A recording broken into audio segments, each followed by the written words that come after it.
Hello दोस्तों। आज हम पढ़ेंगे पश्चिमी मरुस्थलीय प्रदेश के आगे वाला भाग। तो देखते हैं पश्चिमी मरुस्थलीय प्रदेश जो है उसका जो महत्वपूर्ण बिंदु के बारे में अपन चर्चा करते हैं। पश्चिमी मरुस्थलीय प्रदेश।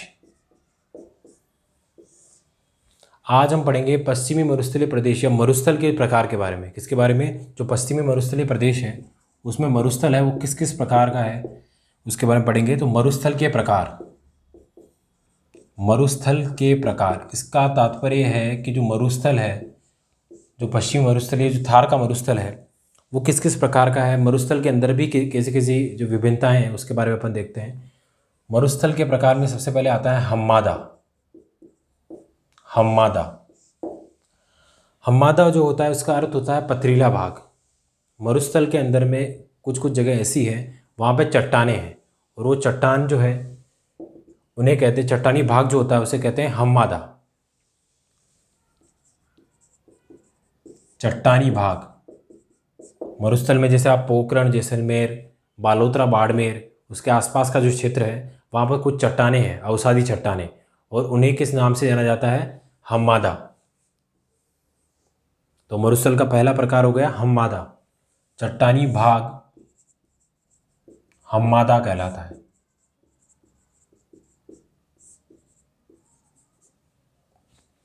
मरुस्थल में जो भी भाग चट्टानी होगा वो किस नाम से जाना जाएगा? हम्मादा। जैसे पोखरण, जैसलमेर,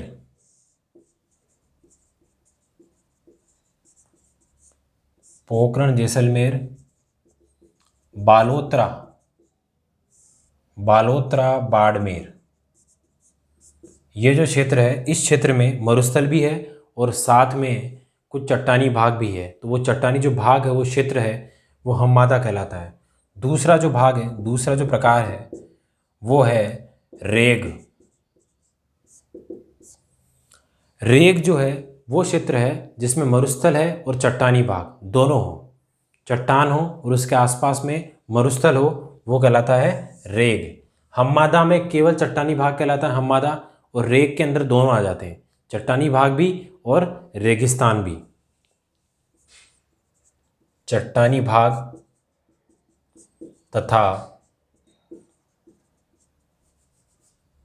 उसके आसपास का रेतीला भाग।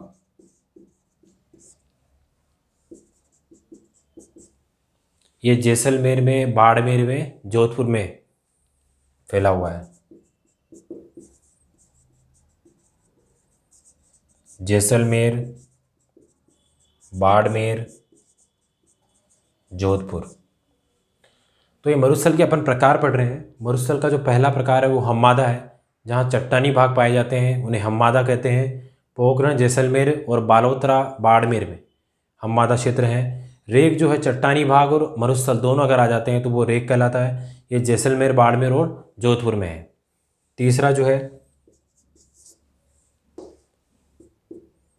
वो है इर्ग। मरुस्थल का जो तीसरा प्रकार है वो कहलाता है इर्ग। केवल मरुस्थल जहाँ चट्टानी भाग नहीं होता, केवल चारों तरफ रेतीला भाग होता है, मरुस्थल होता है, वो कहलाता है इर्ग। केवल रेतीला भाग,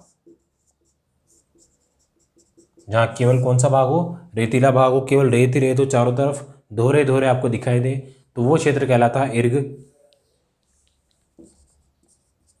ये भी किन किन में? जैसलमेर, बाड़मेर, बीकानेर, इन क्षेत्रों में इर्ग वाला जो मरुस्थल है वो मिल जाता है। तो समझ में आ गया आपको? हम्मादा क्षेत्र कौन सा है? चट्टान होगी वो हम्मादा होगा। रेग जो होगा उसमें चट्टान भी होगी, मरुस्थल दोनों होंगे। और जो तीसरा इर्ग होगा उसमें केवल मरुस्थल वाला भाग होगा, केवल धोरे होंगे, चारों तरफ आपको रेत ही रेत दिखेगी, वो वाला भाग कहलाएगा इर्ग। तो मरुस्थल में तीनों भाग पाए जाते हैं।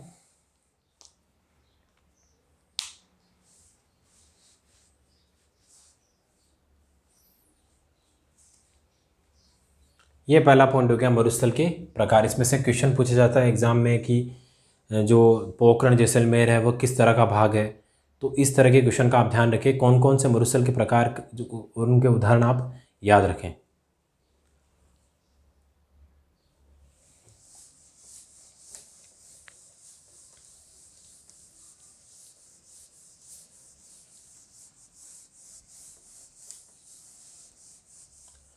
अब अपन एक पॉइंट को देखते हैं। जो अपना थार का मरुस्थल है वो किसका भाग है? एग्ज़ाम में कई बार अपन गलती कर देते हैं कि वो सहारा मरुस्थल का भाग है। काफ़ी एग्ज़ाम में ऐसे सवाल आते हैं। तो सहारा मरुस्थल का भाग नहीं है। सहारा मरुस्थल और थार का मरुस्थल खुद एक भाग है। वो किसके भाग हैं? इसको आप याद रखें, ग्रेट पेलियो आर्कटिक अफ्रीका मरुस्थल।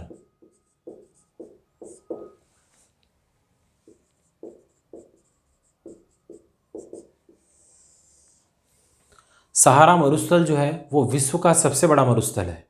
वो और थार का मरुस्थल जो है ये किसके भाग हैं? ग्रेट पोलियो आर्कटिक अफ्रीका मरुस्थल के। इसको आप याद रखें, एग्जाम में पूछा जा सकता है थार का मरुस्थल किस मरुस्थल का भाग है? तो वो है ग्रेट पेलियो आर्कटिक अफ्रीका मरुस्थल। याद रखें, ग्रेट पेलियो आर्कटिक अफ्रीका मरुस्थल का भाग है थार का मरुस्थल और सहारा मरुस्थल। वो किस प्रकार है मैं आपको मानचित्र से बता देता हूं।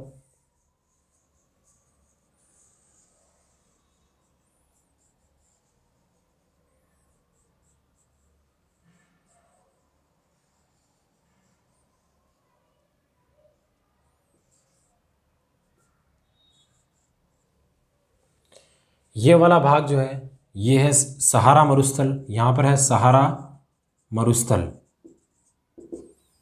ये अरब और ये भारत।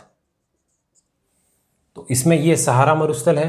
अरब के अंदर का मरुस्थल उसे बोला जाता है काबिर या काबिर, और जो भारत के अंदर है उसे बोला जाता है थार का मरुस्थल। इस मानचित्र से आप समझ लें आसानी से, ये मरुस्थल इस तरह फैला हुआ है।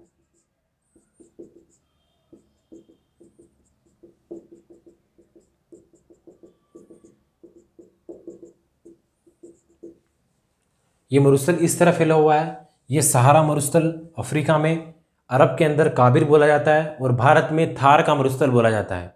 तो ये तीनों जो हैं ये किसके भाग हैं? ग्रेट पेलियो आर्कटिक अफ्रीका मरुस्थल। ये पूरा जो भाग है मरुस्थल का ये क्या कहलाता है? ग्रेट पेलियो आर्कटिक अफ्रीका मरुस्थल। तो इसको आप याद रखें, ये तीनों किसके भाग हैं? ग्रेट पेलियो आर्कटिक अफ्रीका मरुस्थल के।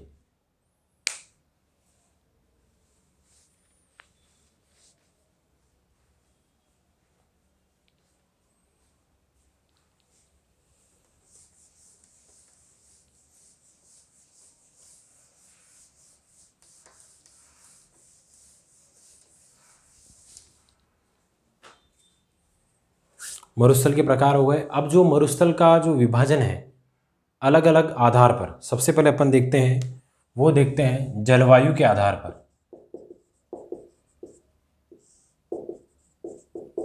जलवायु के आधार पर, जलवायु के आधार पर किस प्रकार विभाजन है? मरुस्थल है, केवल मरुस्थल, पश्चिमी मरुस्थल जो प्रदेश है उसकी बात की जा रही है। तो जलवायु के आधार पर दो प्रकार के क्षेत्र हैं। इसको एक तो होता है शुष्क जलवायु क्षेत्र। शुष्क जलवायु क्षेत्र एक तो है शुष्क जलवायु क्षेत्र, जो दूसरा है वो है अर्धशुष्क जलवायु क्षेत्र। अर्धशुष्क जलवायु क्षेत्र। जलवायु के आधार पर पूछा जाए कि पश्चिमी मरुस्थल जो है कितने प्रकार का है? दो प्रकार का है। एक भाग तो है शुष्क जलवायु प्रदेश और दूसरा भाग है अर्धशुष्क जलवायु क्षेत्र। तो आप कैसे पहचानोगे? 0 से 20 सेंटीमीटर की बारिश वाला। आप जैसलमेर की तरफ जो पश्चिमी भाग है उधर की तरफ बारिश जो होती है वो होती है 0 से 20 सेंटीमीटर। 0 से 20 सेंटीमीटर के बीच कम बारिश, बिल्कुल कम बारिश होती है। तो ये वाला क्षेत्र कहलाता है शुष्क जलवायु प्रदेश। और अर्धशुष्क में आती है 20 से 40 सेंटीमीटर। 20 से 40 सेंटीमीटर वर्षा होती है, वो क्षेत्र कहलाता है अर्धशुष्क जलवायु। शुष्क का मतलब सूखा हुआ है या कम बारिश होती है इसीलिए सूखा हुआ है। ये अर्धशुष्क इसीलिए है क्योंकि यहाँ से थोड़ी सी ज़्यादा बारिश होती है, 20 से 40 सेंटीमीटर बारिश होती है। ठीक है। अब अगर राजस्थान की बात की जाए पूरे राजस्थान की बात की जाए तो उसको 50 सेंटीमीटर वर्षा रेखा जो मैंने अरावली में बताई थी आपको, 50 सेंटीमीटर वर्षा रेखा राजस्थान को दो भागों में बांटती है। हमने बात की थी अरावली में 50 सेंट, अरावली किसके समानांतर है? 50 सेंटीमीटर वर्षा रेखा के, मतलब अरावली के पश्चिम की तरफ, रेगिस्तान की तरफ 50 सेंटीमीटर से कम बारिश होती है, और अरावली के पूर्व की तरफ, पूर्वी मैदानी भाग जो है उधर की तरफ 50 सेंटीमीटर से ज़्यादा बारिश होती है। तो वो 50 सेंटीमीटर वर्षा रेखा है अरावली। तो राजस्थान को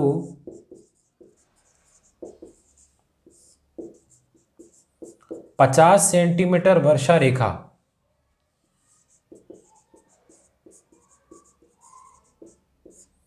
दो भागों में बांटती है, दो भागों में बांटती है।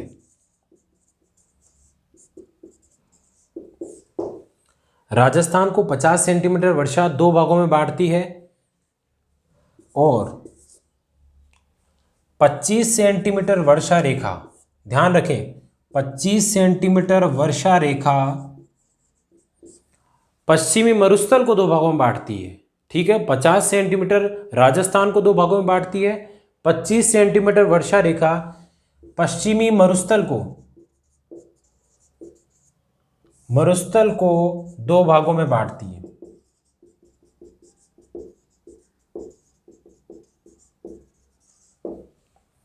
तो इसको आप याद रखें, एग्जाम में पूछा जा सकता है कि कौन सी वर्षा रेखा मरुस्थल को दो भागों में बांटती है, तो वो है पश्चिमी वर्षा रेखा। और राजस्थान को पूछे, राजस्थान को कौन सी वर्षा रेखा बांटती है, तो 50 सेंटीमीटर वर्षा रेखा।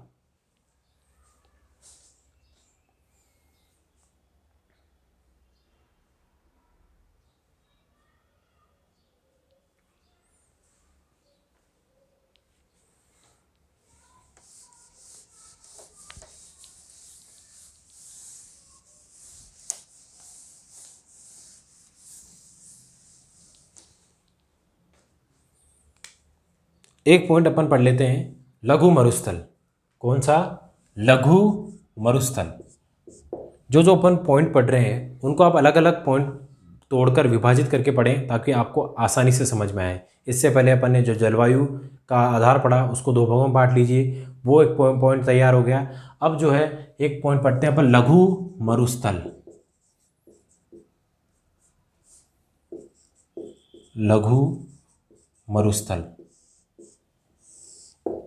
कौन सा कहला? ये पश्चिमी मरुस्थल तो है पूरा जो अपन पढ़ते हैं मरुस्थल प्रदेश, राजस्थान का पश्चिमी मरुस्थलीय प्रदेश जो है वो पूरा एक मरुस्थलीय प्रदेश है। लेकिन उसके अंदर भी एक छोटा मरुस्थल है जिसे क्या कहते हैं? लघु मरुस्थल। वो कहाँ से कहाँ तक है? बीकानेर से। कहाँ से? बीकानेर से कच्छ गुजरात तक। कच्छ एक जगह है, कहाँ पर है? गुजरात में। बीकानेर से लेकर कच्छ गुजरात तक जो क्षेत्र है वो लघु मरुस्थल कहलाता है। लघु मरुस्थल कहलाता है। इसको वापस देखें, बीकानेर जिले जो है, बीकानेर सिटी है, वहाँ से कच्छ गुजरात तक जो क्षेत्र है वो क्या कहलाता है? लघु मरुस्थल। उसकी जो मानचित्र में अपन देखते हैं,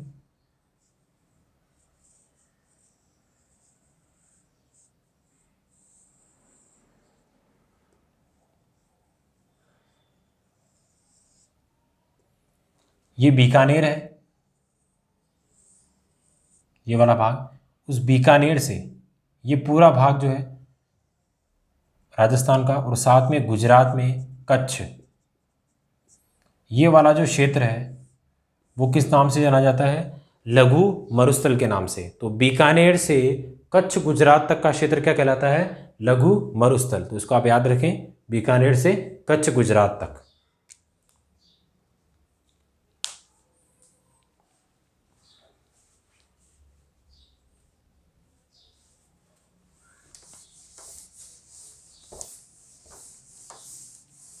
इसके बाद अपन पढ़ते हैं उच्चावच के आधार पर और भौगोलिक आधार पर जो विभाजित है मरुस्थल, जो विभाजन किया गया उसको पढ़ते हैं। पहला जो है वो है उच्चावच के आधार पर, उच्चावच के आधार पर, और दूसरा जो विभाजन है वो है भौगोलिक आधार पर, भौगोलिक संरचना के आधार पर। तो उच्चावच के आधार पर, उच्चावच मतलब ऊंचाई के आधार पर, तो जो बालू का स्तूप है, बालू का स्तूप एक छोटा रेत का पहाड़ है। एक छोटा रेत का पहाड़ जो है वो रेगिस्तान में बनते हैं पहाड़ रेत के, वो कहलाते हैं बालू का स्तूप। और जहाँ पर केवल मिट्टी होती है, थोड़ी निम्न भूमि होती है, वो बालू का स्तूप मुक्त कहलाता है। जहाँ बालू का स्तूप या जो रेतीली मिट्टी है उससे बने बड़े बड़े धोरे होंगे, जिन्हें धोरे बोले जाते हैं, बड़े बड़े पहाड़, रेत के जो छोटे पहाड़ बन जाते हैं रेगिस्तान में, वो होंगे, वो बालू का, वो वाला क्षेत्र कहलाएगा बालू का स्तूप युक्त। और जहाँ पर ऐसे रेत के पर्वत नहीं बने होंगे वो कहलाएगा बालू का स्तूप मुक्त प्रदेश। तो उच्चावच के आधार पर कितने प्रकार के होते हैं? 2 प्रकार के। एक होगा बालू का स्तूप युक्त प्रदेश, और ये वाले जो प्रदेश हैं ये हैं 58.50%। ठीक है, जो बालू का स्तूप युक्त है मतलब ये ज़्यादा है, धोरे ज़्यादा हैं बजाय किसके? बालू का स्तूप मुक्त के। बालू का स्तूप मुक्त प्रदेश वो कितने हैं? 41.50%। ठीक है, उच्चावच के आधार पर अपन रेगिस्तान को 2 भागों में बांट सकते हैं। एक भाग है बालू का स्तूप युक्त, बालू का स्तूप युक्त, धोरों से युक्त, और एक है बालू का स्तूप मुक्त, तो वो है 41.50, और बालू का स्तूप वाला है 58.50। अब बात करते हैं भौगोलिक संरचना के आधार पर। कितने प्रकार का है? 4 प्रकार का। पहला है वो है घग्गर नदी क्षेत्र, घग्गर नदी क्षेत्र। दूसरा पॉइंट है शेखावाटी क्षेत्र। तीसरा है नागौरी उच्च भूमि।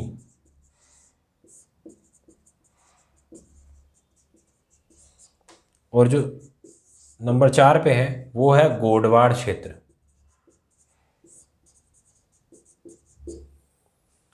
ये घग्गर नदी क्षेत्र जो है वो है हनुमानगढ़ और गंगानगर में, हनुमानगढ़ और गंगानगर वाला क्षेत्र। शेखावाटी क्षेत्र जो है वो चूरू, सीकर, झुंझुनू,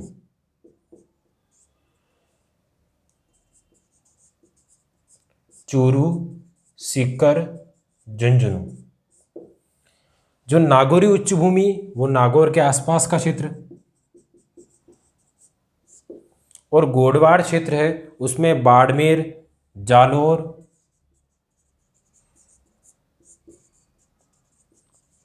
पश्चिमी पाली, ये वाले क्षेत्र आते हैं गोडवाड़ क्षेत्र में। तो पहले आप जिलों को याद रखें। घग्गर नदी क्षेत्र में हनुमानगढ़, गंगानगर, शेखावाटी क्षेत्र में चूरू, सीकर, झुंझुनू, नागौरी उच्च भूमि में नागौर, गोडवाड़ क्षेत्र में बाड़मेर, जालोर और पश्चिमी पाली।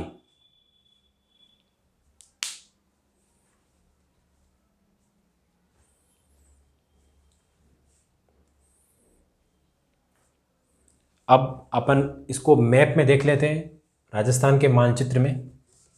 पहले अपन ये पढ़ेंगे भौगोलिक संरचना के आधार पर।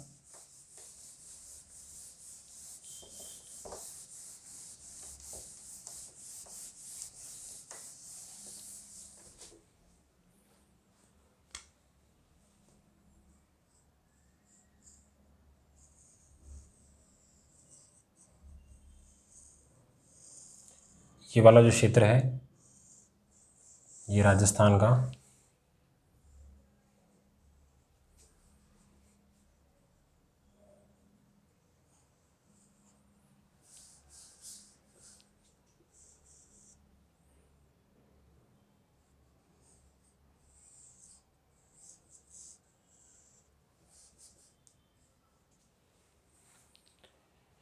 ये राजस्थान में। अब देखते हैं जो पहला जो पॉइंट है, पहला जो बिंदु है वो है घग्गर नदी क्षेत्र।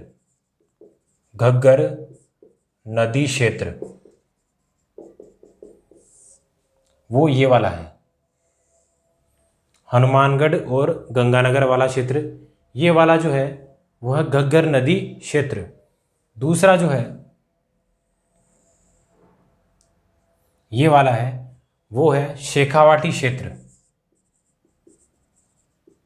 शेखावाटी क्षेत्र। तीसरा जो है वो है नागौरी क्षेत्र या फिर नागौर उच्च भूमि। नागौर उच्च भूमि ये वाला क्षेत्र, ठीक है। और जो नंबर 4 पे है वो है गोडवाड़ क्षेत्र। गोडवाड़ क्षेत्र वो है बाड़मेर, जालोर और पाली वाला क्षेत्र। तो इस तरह से पश्चिमी मरुस्थलीय प्रदेश ये मरुस्थल है, लेकिन भौगोलिक संरचना के आधार पर कितने भागों में बटा है? 4 भागों में बटा है। घग्गर नदी क्षेत्र, शेखावाटी क्षेत्र, नागौर उच्च भूमि और गोडवाड़ क्षेत्र।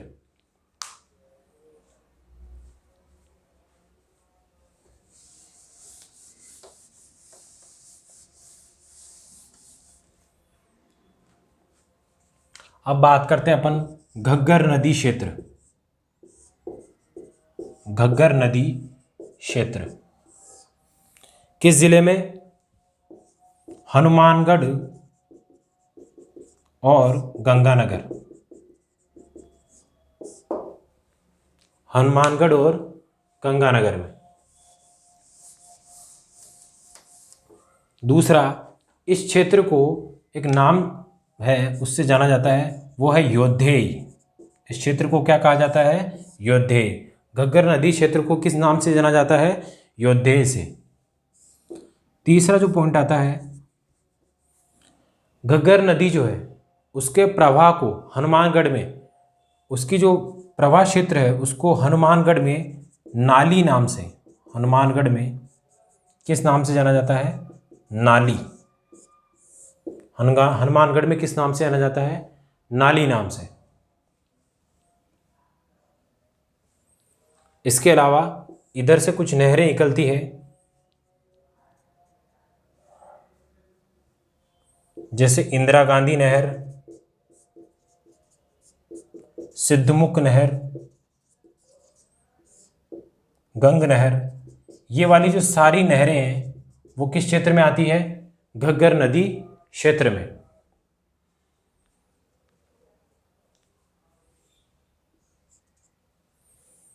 इसके अलावा इस क्षेत्र में सेम की समस्या एग्जाम में पूछी जाती है। सेम की समस्या किस क्षेत्र से संबंधित है? वो है घग्गर नदी क्षेत्र से। सेम की समस्या क्या होती है? फसलों में दलदली भूमि के कारण उत्पन्न समस्या। क्योंकि ये नहरी क्षेत्र अपन पढ़ रहे हैं, नहरी क्षेत्र है, साथ में घग्गर नदी जो है आंतरिक प्रवाह की नदी है, उस वजह से यहाँ की फसलों में जमीन में केशुरत्व, मतलब जमीन से लवणीयता के कारण फसलों में एक दलदली क्षेत्र, जो फसलों के नीचे दलदली क्षेत्र बन जाता है और उस लवणता के कारण उसका प्रभाव फसलों पर पड़ता है। उसे कौन सी समस्या कहते हैं? सेम की समस्या। तो सेम की समस्या का संबंध किन जिलों से है? हनुमानगढ़ और गंगानगर से। यह पूछा जा सकता है किसकी वजह से होता है?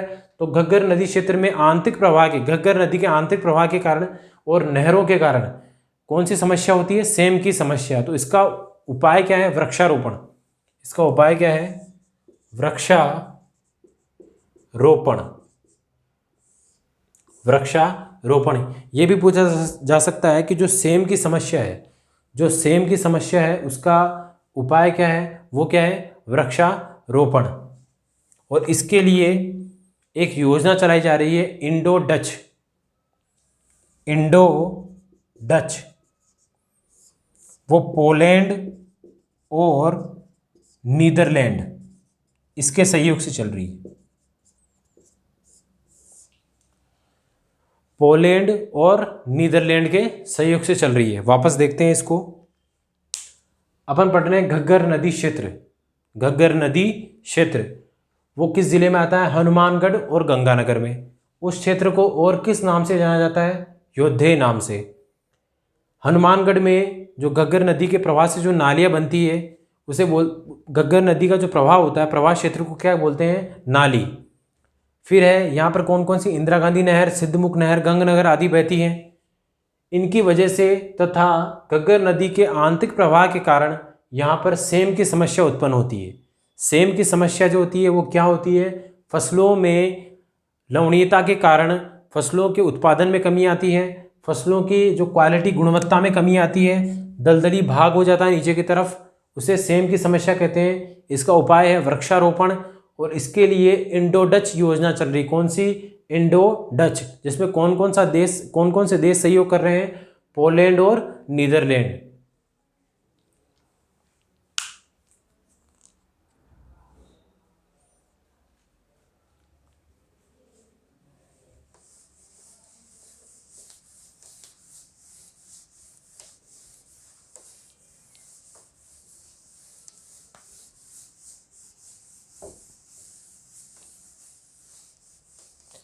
इसके बाद दूसरा आता है शेखावाटी। शेखावाटी क्षेत्र। शेखावाटी क्षेत्र, इसमें जो जिले आते हैं वो है चूरू, सीकर और झुंझुनू। शेखावाटी इसलिए बोला जाता है यहाँ शेखा सामंतों का शासन रहा है। किसका? शेखा सामंतों का। शेखा सामंतों का शासन होने के कारण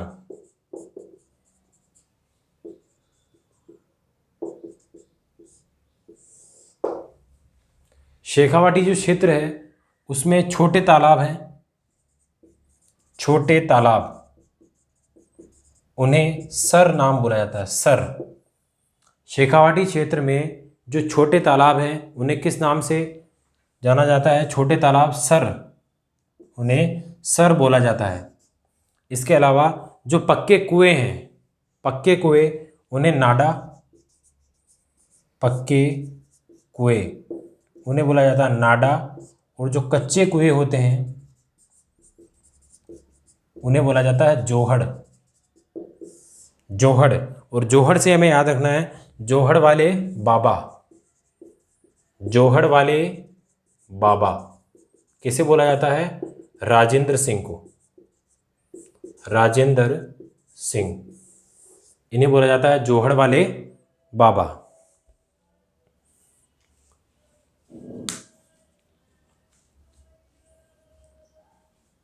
शेखावाटी क्षेत्र में चूरू, सीकर, झुंझुनू आते हैं। यहाँ शेखा सामंतों का शासन होने के कारण इसे क्या बोला जाता है? शेखावाटी क्षेत्र। यहाँ पे जो छोटे तालाब हैं उन्हें सर बोला जाता है। पक्के कुएं जो हैं उन्हें नाडा बोला जाता है। कच्चे कुएं जोहड़ बोला जाता है। और जोहड़ वाले जो बाबा हैं वो किन्हें कहा जाता है? राजेंद्र सिंह। तो ये हो गया शेखावाटी वाला। इसके बाद वाला जो अपन पढ़ेंगे वो अगली क्लास में पढ़ेंगे। इन चीज़ों को आप ध्यान से देखें, ये इंपॉर्टेंट बिंदु आपको लिखाए जा रहे हैं। इसके अलावा एग्जाम में कोई बाहर से नहीं आता है। ये जो बिंदु अपन लिखा रहे हैं ये अलग अलग कंटेंट से लाए गए हैं और इससे बाहर कहीं एग्जाम में नहीं आता है। तो आप धैर्य से पढ़ें, इस चैनल को सब्सक्राइब करें, शेयर करें और इसको धैर्य के साथ इन चीज़ों को देखते रहें। ठीक है, थैंक यू।